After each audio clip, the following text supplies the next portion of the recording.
Hello, my name is Kieran Davis, and this is a quick tutorial on how to get a little bit more out of your drum sound. I have a session set up here.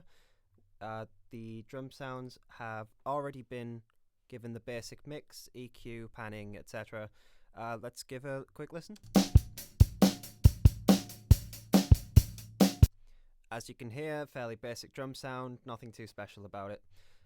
One thing I have done to accentuate the kick and the snare is I have used gated noise. This is a simple setup with a signal generator.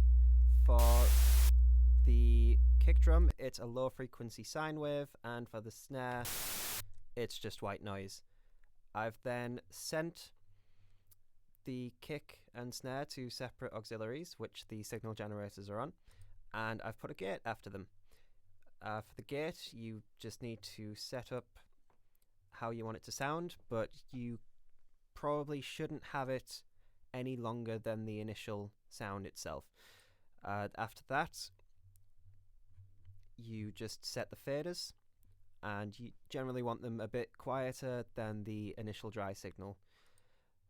For the input, you just use the key input and use the bus that you use to send to the auxiliary. So if we bring those in,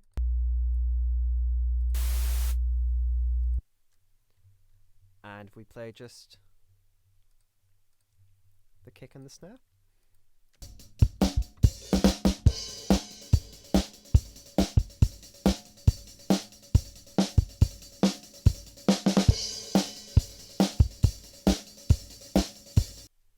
as you can hear, it adds a little bit more body, and with the snare adds that crackle back in. I've also accentuated the kick and snare by using some parallel compression.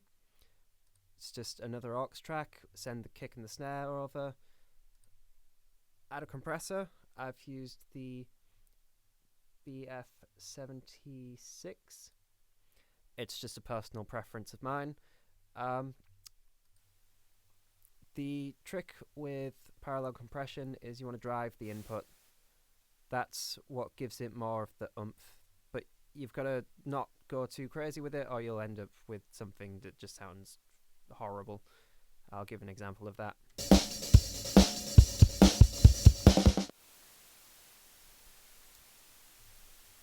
Apologies.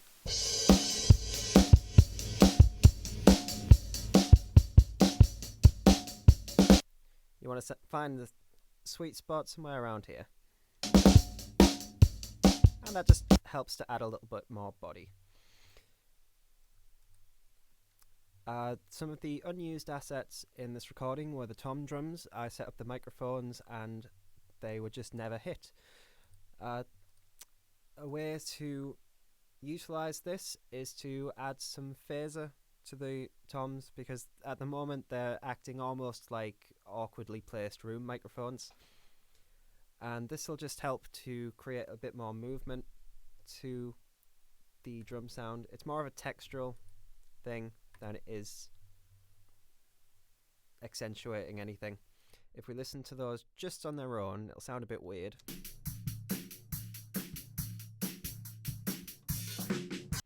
I have the phase synced up to the click track and panned either side. I have them set to different note values just to give a bit of variation. I have also done this on the overheads, but a much slower phase, just so it's not overpowering. As well as this, I've just added a little bit of EQ to bring out the top end. So in the context of the mix, that sounds a lot better, a lot less weird.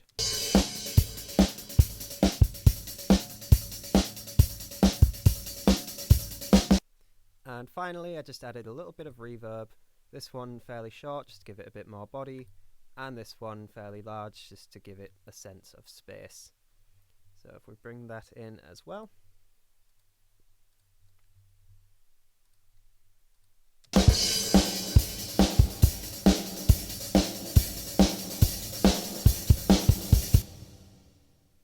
And in the context of the full mix, the phase especially works quite well as it mimics the effects on the guitar. So if we just listen to that.